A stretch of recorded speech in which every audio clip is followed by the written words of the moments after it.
everyone, welcome to our YouTube channel Dream Lavasana Aspire to Achieve. In today's prelims dose, we are going to discuss features of our constitution with you.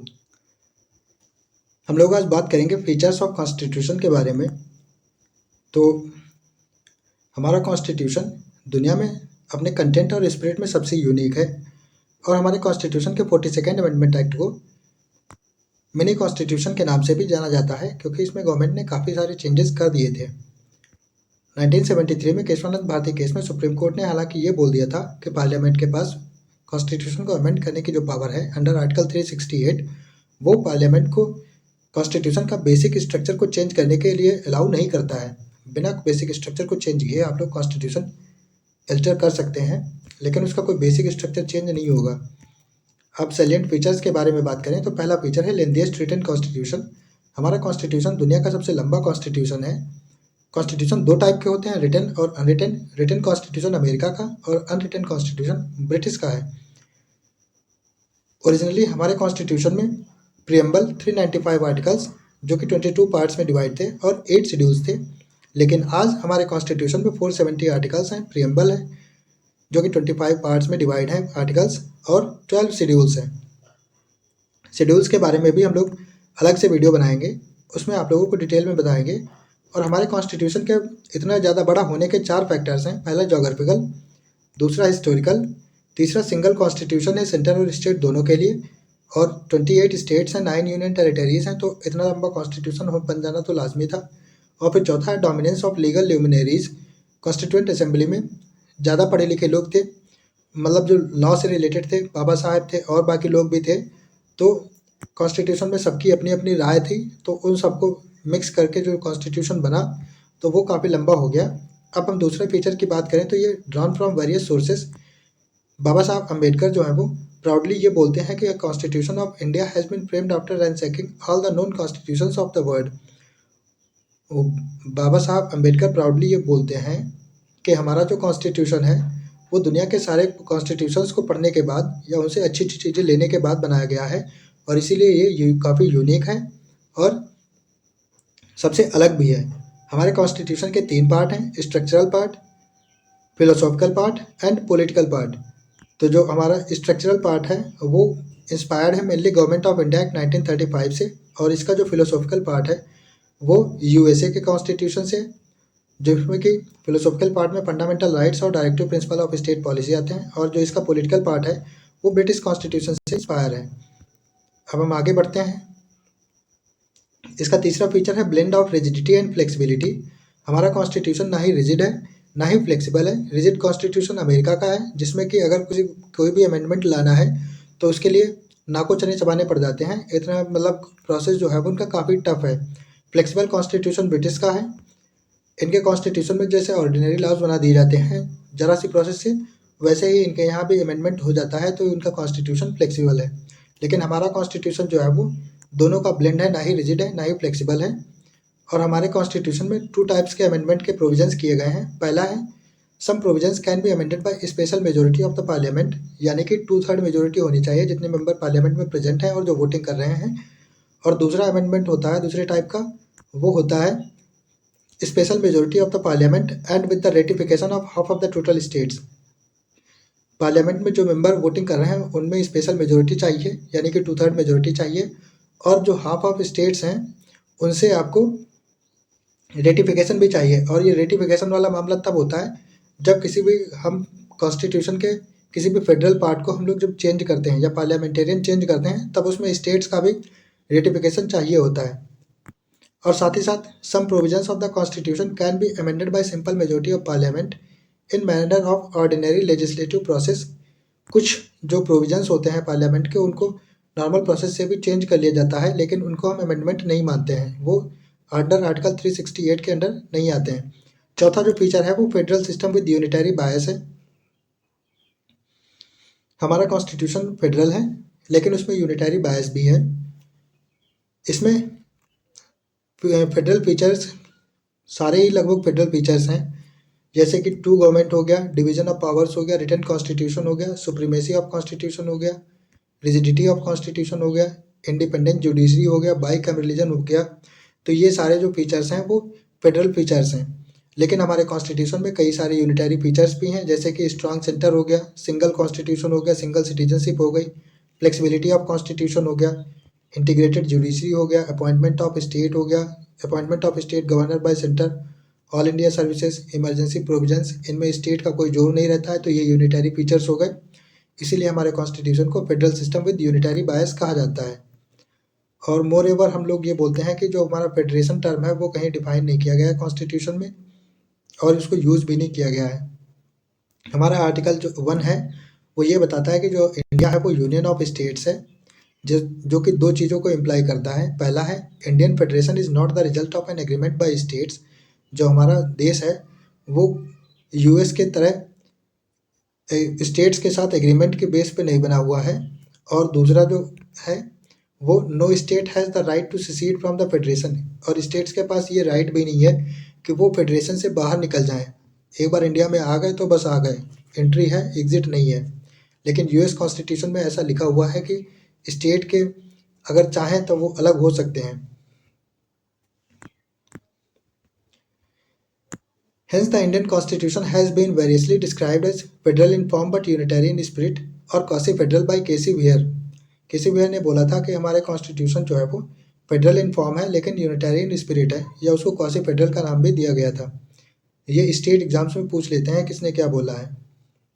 Morris Jones ने बोला था कि ये bargaining federalism है, और ग्रैनविले ने बोला था कि ये कोऑपरेटिव फेडरलिज्म है, और जो ऑस्टिन थे इन्होंने बोला था कि ये फेडरेशन विद सेंट्रलाइजिंग टेंडेंसी है। नहीं सॉरी, ग्रैनविले ऑस्टिन जो है वो एक ही बंदे का नाम है, और इन्होंने बोला था कि हमारा कॉन्स्टिट्यूशन जो है वो कोऑपरेटिव फेडरलिज्म है, जबकि आइवर जेनिंग्स ने ये बोला था कि फेडरेशन विद सेंट्रलाइजिंग टेंडेंसी। अब हम लोग अगले फीचर के बारे में बात करें तो वो है पार्लियामेंटरी फॉर्म ऑफ गवर्नमेंट, जो कि हमारा ब्रिटिश पार्लियामेंटरी सिस्टम से इंस्पायर्ड है, और हमारे कॉन्स्टिट्यूशन मेकर्स ने इसी को प्रीफर किया था रादर देन प्रेसिडेंशियल सिस्टम, क्योंकि पार्लियामेंटरी सिस्टम में जो काम करने का तरीका होता है वो बेस्ड होता है principle of cooperation and coordination पर, लेजिस्लेटिव और एग्जीक्यूटिव ऑर्गन्स के बीच में कोऑपरेशन और कोऑर्डिनेशन के प्रिंसिपल पर पार्लियामेंटरी सिस्टम बेस्ड होता है। लेकिन जो प्रेसिडेंशियल सिस्टम होता है वो बेस्ड होता है doctrine of separation of power पर। तो सेपरेशन ऑफ पावर में हमारा कॉन्स्टिट्यूशन में इतनी डाइवर्सिटी है, कॉन्फ्लिक्ट्स ज़्यादा होते, तो कोऑर्डिनेशन और कोऑपरेशन वाला सिस्टम ही सही लगा हमारे कॉन्स्टिट्यूशन मेकर्स को, और उन्होंने उसी को अडॉप्ट किया। पार्लियामेंटरी सिस्टम को कई और नामों से भी जाना जाता है, जैसे कि Westminster model of government, responsible government या कैबिनेट गवर्नमेंट के नाम से भी जानते हैं। पार्लियामेंटरी गवर्नमेंट के फीचर्स के बारे में बात कर लें तो इसमें प्रेजेंस ऑफ नॉमिनल और रियल एग्जीक्यूटिव्स पहला फीचर है। मेजोरिटी पार्टी रूल, हमारी कंट्री में इस समय बीजेपी जो है वो मेजोरिटी में है, तो उसी की गवर्नमेंट है। तीसरा है collective responsibility of executive to the legislature. चौथा है membership of ministers in legislature. पांचवा है लीडरशिप ऑफ प्राइम मिनिस्टर और चीफ मिनिस्टर, जो मेन पार्टी लीडर होता है उसी की लीडरशिप में पूरी पार्टी काम करती है या पूरी गवर्नमेंट काम करती है, तो ये भी पार्लियामेंटरी गवर्नमेंट का फीचर है। आखिरी जो है वो dissolution of lower house, Lok Sabha जो है वो डिसॉल्व भी हो जाती है, ये पार्लियामेंटरी गवर्नमेंट का फीचर है। Even though the Indian parliamentary system is largely based on British pattern, there are some fundamental differences between the two. हमारा जो पार्लियामेंटरी सिस्टम है वो ब्रिटिश पैटर्न पर ज़्यादातर बेस्ड है, लेकिन फिर भी हमारे और उनके बीच में दो डिफरेंसेस हैं। पहला है, Indian parliament is not a sovereign body. जो हमारा पार्लियामेंट है वो सॉवरेन नहीं है, जो हालांकि ब्रिटिश पार्लियामेंट जो है वो सॉवरेन है। और further the Indian state has an elected head while the British state has hereditary monarchy. दो फीचर जो बताए गए हैं वो पहला है कि हमारा पार्लियामेंट जो है वो सॉवरेन बॉडी नहीं है, ये लोग कोई भी चेंज नहीं कर सकते हैं। हमारे यहाँ जुडिशरी जो है वो इन पे एक बुलवार की तरह काम करती है। और दूसरा जो फीचर है वो हमारे स्टेट में जो हेड होता है वो इलेक्टेड होता है, जो हमारे प्रेसिडेंट हैं वो इलेक्टेड होते हैं, हर 5 साल में इलेक्शन होता है। लेकिन जो ब्रिटिश में होता है वो मोनार्की है या हेरिडिटरी हेड होता है, राजा का बेटा ही राजा बन जाता है, इस टाइप का। In a parliamentary system, whether in India or Britain, the role of the Prime Minister has become so significant and crucial that the political scientists like to call it Prime Ministerial Government. चाहे हमारे यहाँ की government हो या Britain की government हो, यहाँ पे प्राइम मिनिस्टर का रोल ज़्यादा क्रूशियल होता है, तो इसीलिए कुछ पॉलिटिकल साइंटिस्ट इस गवर्नमेंट को प्राइम मिनिस्टेरियल गवर्नमेंट के नाम से भी बोलना पसंद। अपने कॉन्स्टिट्यूशन के अगले फीचर के बारे में बात करें तो हमारा कॉन्स्टिट्यूशन पार्लियामेंटरी सॉवरेनिटी और जुडिशियल सुप्रीमेसी का सिंथेसिस है। डिटेल में बात की जाए तो जो सॉवरेनिटी ऑफ पार्लियामेंट की डॉक्ट्रिन है वो ब्रिटिश पार्लियामेंट से एसोसिएटेड है, और जो प्रिंसिपल ऑफ जुडिशियल सुप्रीमेसी है वो अमेरिकन सुप्रीम कोर्ट से एसोसिएटेड है। और अमेरिकन सुप्रीम कोर्ट का जुडिशियल रिव्यू का जो स्कोप है वो हमारे सुप्रीम कोर्ट के जुडिशियल रिव्यू के स्कोप से ज़्यादा है। ऐसा इसलिए है क्योंकि अमेरिकन कॉन्स्टिट्यूशन जो है वो ड्यू प्रोसेस ऑफ लॉ को फॉलो करता है, और जो हमारा कॉन्स्टिट्यूशन है वो प्रोसीजर इस्टेब्लिश्ड बाय लॉ को फॉलो करता है, जो हमारा सुप्रीम कोर्ट है। तो इसीलिए हमारे जो कॉन्स्टिट्यूशन के फ्रेमर्स थे उन्होंने ऐसा सिस्टम बना दिया कि इन दोनों का, यानी कि जो प्रिंसिपल ऑफ पार्लियामेंट्री सॉवरेनिटी है और जो जुडिशियल सुप्रीमेसी है वो दोनों ही बने रहें। तो उन्होंने ऐसा कुछ सिस्टम बना दिया कि हमारे यहाँ जो जुडिशरी है या सुप्रीम कोर्ट है वो जो कॉन्स्टिट्यूशन में पार्लियामेंट चेंजेस करते हैं उनको अनकॉन्स्टिट्यूशनल डिक्लेयर कर सकता है जुडिशियल रिव्यू के पावर से, और जो पार्लियामेंट है वो कॉन्स्टिट्यूशन के मेजर पोर्शन को चेंज कर सकता है अपने कॉन्स्टिट्यूएंट पावर से। तो दोनों ही इस हिसाब से पावरफुल हो गए और दोनों का ये सिंथेसिस हो गया, पार्लियामेंट भी सॉवरेन बना रह गया और जो हमारा जुडिशियल सुप्रीमेसी भी बनी रहेगी। अब हम लोग अगले फीचर की बात करें तो वो है इंटीग्रेटेड एंड इंडिपेंडेंट जुडिशरी। हमारे कॉन्स्टिट्यूशन ने ऐसा जुडिशियल सिस्टम इस्टेब्लिश किया है जो कि इंटीग्रेटेड भी है और इंडिपेंडेंट भी है। सुप्रीम कोर्ट जो है वो सबसे टॉप पर आता है, उसके बाद में हाई कोर्ट है और उसके बाद में डिस्ट्रिक्ट कोर्ट है और फिर अदर लोअर कोर्ट्स भी आते हैं। This single system of court enforces both the central laws as well as the state laws. हमारे यहाँ के जो कोर्ट हैं वो ये सिंगल सिस्टम जो है वो स्टेट और सेंट्रल दोनों लॉज इन्फोर्स होते हैं सारे कोर्ट्स पर। वो लोग सारे लॉज इन्फोर्स करवा सकते हैं, चाहे वो स्टेट के हों चाहे सेंट्रल के हों। हमारा सुप्रीम कोर्ट को फेडरल कोर्ट के नाम से भी जानते हैं। ये हाईएस्ट कोर्ट है अपील का, गारंटर है फंडामेंटल राइट्स का और हमारे कॉन्स्टिट्यूशन का गार्जियन है।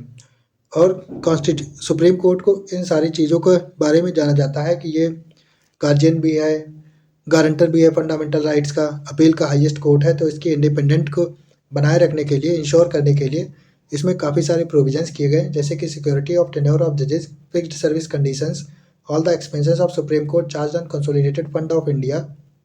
तो ये सारे ऐसे प्रोविजंस बनाए गए हैं जिससे कि इनकी इंडिपेंडेंस को कोई खतरा ना हो। ऐसा नहीं है कि इनका जो खर्चा जो है वो पार्लियामेंट में वोट होके आएगा तो अगर इन्होंने सरकार के खिलाफ कोई जजमेंट दे दिया तो उनका खर्चा पानी बंद हो गया। तो ऐसा कुछ नहीं है। कॉन्स्टिट्यूशन में इनकी इंडिपेंडेंस को इंश्योर करने के लिए सारे प्रोविज़न किए गए हैं। अगला फीचर है इसका फंडामेंटल राइट्स का। इस पर हम लोग अलग से वीडियो बनाएंगे, फिर भी जान लो। Right to equality under article 14 to 18, right to freedom article 19 to 22, right against exploitation article 23 to 24, right to freedom of religion 25 to 28, cultural and educational rights 29-30, right to constitutional remedies article 32। ये हमारे constitution का अगला feature है, जो इसमें सारे citizens को fundamental rights दिए गए हैं, जिसमें उनको समानता का, फ्रीडम का, एक्सप्लॉयटेशन के अगेंस्ट सारे फंडामेंटल राइट्स दिए गए हैं। Fundamental rights are mean to promoting the idea of political democracy. जो फंडामेंटल राइट्स हैं उसका वो पॉलिटिकल डेमोक्रेसी के आइडिया को प्रमोट करते हैं। सरकार के आर्बिट्रेरी लॉज के अगेंस्ट लिमिटेशंस की तरह काम करते हैं। ये जस्टिसिएबल होते हैं, इन्फोर्सिएबल होते हैं बाय कोर्ट्स, एंड जो एग्रीव्ड पर्सन है वो डायरेक्टली जा सकता है सुप्रीम कोर्ट में अपनी अर्जी लेकर। इसके लिए रिट्स का प्रावधान है। इसमें 4-5 रिट्स होती हैं। हैबेस कॉर्पस हो गई, मैंडेमस हो गई, प्रोहिबिशन हो गई, सर्सरारी हो गई, को वारंटो हो गई। ये 5 रिट्स के इनके भी हम लोग अलग से वीडियो बनाएंगे। अभी हम लोग फीचर्स पे ही ध्यान देते हैं। However, the fundamental rights are not absolute and subject to reasonable restrictions. ये नहीं है कि हमारे पास फंडामेंटल राइट है अभिव्यक्ति की स्वतंत्रता का तो हम कुछ भी बोलने लगे। हम लोग देश की इंटीग्रिटी, सिक्योरिटी के अगेंस्ट नहीं जा सकते हैं। कुछ रीजनेबल रिस्ट्रिक्शंस होते हैं। दे आर नॉट सैंक्रोसेक्ट भी नहीं है।